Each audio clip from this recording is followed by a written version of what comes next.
Hello everyone, welcome back to my YouTube channel. आप सभी का मेरे यूट्यूब चैनल पे स्वागत है।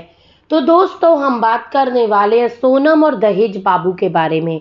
जैसा कि आप लोगों ने वीडियो में देख ही लिया होगा कि किस तरीके से प्री वेडिंग शूट का वीडियो दिखाते हुए एक संस्कारी घर की सुशील और आज्ञाकारी बहू का जो एक मुखौटा ओढ़ा गया, वो मुखौटा उतर चुका है। ससुर और सास कितने बड़े बेशर्म थे कि बैठकर प्री वेडिंग में जो ये रोमांटिक मोमेंट अपने पति देव के साथ बनवाई थी वीडियो में वो पार्ट देखकर ये लोग ऐसे हंस रहे थे, मुस्कुरा रहे थे जैसे कि कोई मूवी शो चल रहा हो। मूवी भी लोग अपने माँ बाप के साथ या सास ससुर के साथ रोमांटिक नहीं देख पाते कि भैया ठीक है, कोई अदब लिहाज शर्म की बात होती है। लेकिन यहाँ तो ससुर जी चुटकी लेकर बेटे और बहू की ऐसी वीडियो को देख रहे थे। जब बेटे बहू को माँ बाप के सामने ऐसा वीडियो लगाकर अपनी प्रेम गाथा सुनाने में शर्म नहीं आ रही थी, तो माँ बाप भी क्यों शर्म करते।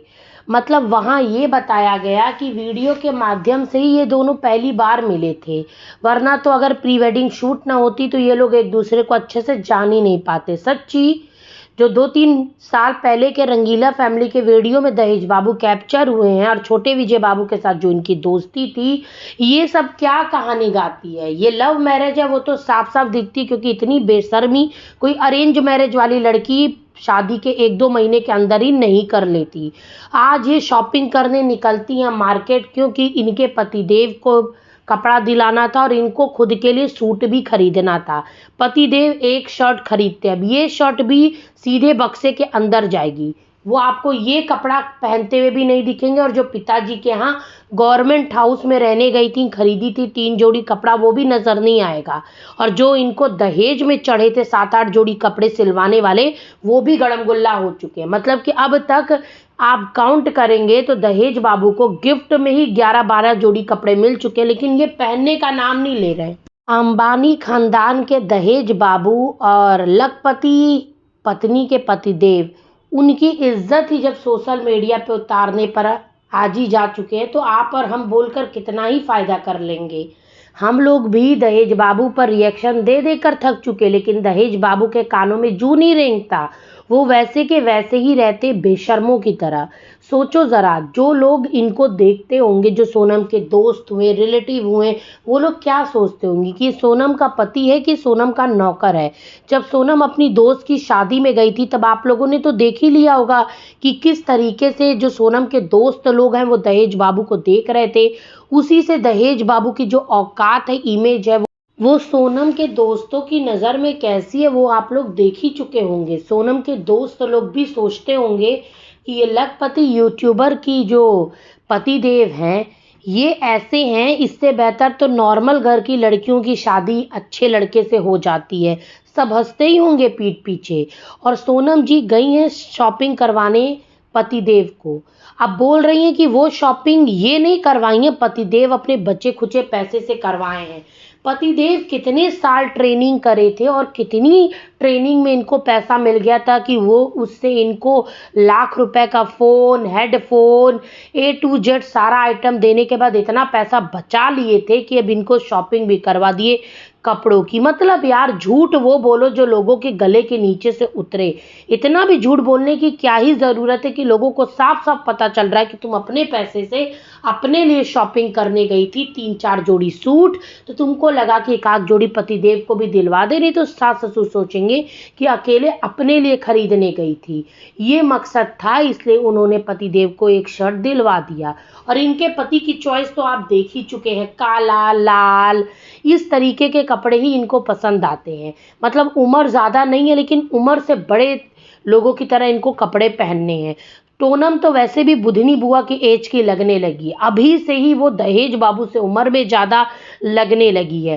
कहते हैं ना, लड़कियां लड़कों से जल्दी बुढ़ी हो जाती हैं, क्योंकि 1-2 बच्चे हो जाते थे उनका, मतलब कहते हैं ना, बॉडी शरीर अलग तरीके से हो जाता है और लड़के वैसे के वैसे ही दिखते हैं। लेकिन ये लड़की अपने आप को ना बुधनी बुआ की एज की बना दी। इससे ज़्यादा बेटर तो बुधनी बुआ को अगर आप मॉडर्न कपड़े वगैरह, थोड़ी साड़ी वाड़ी दिलवा देंगे ना, थोड़ा तरीका सिखा देंगे, तो इससे ज़्यादा बेटर तरीके से तो बुधनी बुआ रेडी हो जाएगी।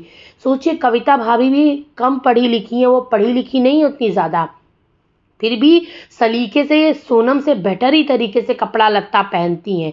कभी कविता भाभी को तो नहीं कोई सोचा कि इस भीषण गर्मी में कोई उनको भी सूट दिलवा दे कि वो भी पहने, लेकिन नहीं, अब ये कमा रही हैं, धमा रही हैं, तो ये सूट पहने, चाहे जीन्स पहने, चाहे ब्लाउज और जीन्स पहनकर फोटो शूट करवा ले, चाहे जो करवा ले, इनको कौन रोकने टोकने वाला है। अगर रंगीला फैमिली में हमारी कविता भौजी न होती तो क्या उनके व्यूज इतने आते? नहीं आते इतने व्यूज। कभी रंगीला, कभी लक्ष्मी को दिखा दिखा कर व्यूज आते हैं।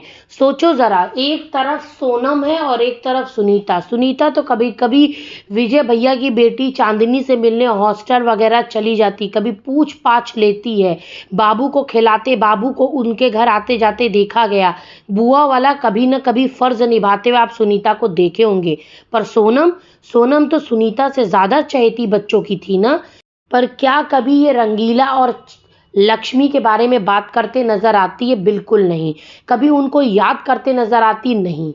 बगल में ही शॉपिंग करने चली जाएगी, लेकिन कभी नहीं कहती कि कभी हॉस्टल चली जाऊं। एक बुआ फूफा होने के नाते हम लोग भी कभी बच्चों से मिल आए, नजर रख ले कि क्या बच्चे कैसे हैं कैसे नहीं हैं। और दूसरी तरफ सुनीता और मजनू मियां हैं, वो तो चांदनी से मिलने भी चले गए, उसको शॉपिंग भी करवाएं, देखभाल भी करें, चाहे जैसे भी हो। पर इस चीज में मैं सुनीता को हमेशा ऊपर ही रखूंगी, क्योंकि सुनीता कहीं ना कहीं इस मामले में तो बेटर है। हाँ, सुनीता सेल्फिश है, बहुत चीजों में सेल्फिश है, लेकिन वो सोनम से तो बहुत 100 गुना ज्यादा बेटर है। और दूसरी तरफ मजनू मियाँ, मजनू मियाँ चाहे कितना भी आप उनको लालची लक्कड़ बोलो, लेकिन भाई साहब जितना बेहया दहेज बाबू है कि पत्नी के पैसे से गचा गच ये बंदा शॉपिंग कर रहा है, उससे तो 100 गुना ज्यादा बेटर ये मतलब मजनू मियाँ है। आपको सिर्फ स्टार्टिंग के डेज में वो शॉपिंग करते हुए दिखा होगा, वरना वो बंदा चाहे जैसा भी हो, उसकी फैमिली और वो करते हैं, अपना पैसा कम से कम खर्च करते, पूरी तरीके से अपनी वाइफ के और उसके फैमिली के पैसे पर डिपेंड नहीं रहते। लेकिन ये बंदा तो पूरी तरीके से पत्नी के पैसे पर डिपेंड है। इसको कोई भी शर्म नहीं है यार, कोई भी शर्म नहीं। इस इंसान को देखकर यही समझ में आता है कि यूट्यूब की कमाई अगर अंधाधुन आ रही हो ना, तो फिर इस जैसे मर्द कुछ काम नहीं करेंगे। अगर यूट्यूब कल को बंद हो जाता है तो सोचिए ज़रा, इस बंदे का खर्चा पानी कैसे चलेगा। जो संजीव भैया अपनी बहन की शादी क्या देखकर करे हैं, उस चीज़ पर कभी टीका टिप्पणी नहीं करेंगे, नहीं बताएंगे। लेकिन जो ये झूठी अपने आप वाहवाही लूटने के लिए बताए थे कि मैंने ये दिया, मैंने वो दिया, वो सब का भी पोलम पट्टी खुल चुका है कि सब ईएमआई पर दी गई चीज़ें, जिसका पैसा अभी उनकी खुद की बहन भर रही है। और जो बहन श्री अपने पति जी के बारे में बताती कि ये मुझे गिफ्ट दिलवाएं, वो दिलवाएं, देने के लिए औकात भी होनी चाहिए। औकात तो तुम्हारे पति की 2 पैसे की नहीं है। उसके पास जब पैसे ही नहीं, जब वो कमा ही नहीं रहा है, तो वो कहाँ से तुमको गिफ्ट दिलवा रहा है? जरा इस चीज़ के बारे में जानकारी देना।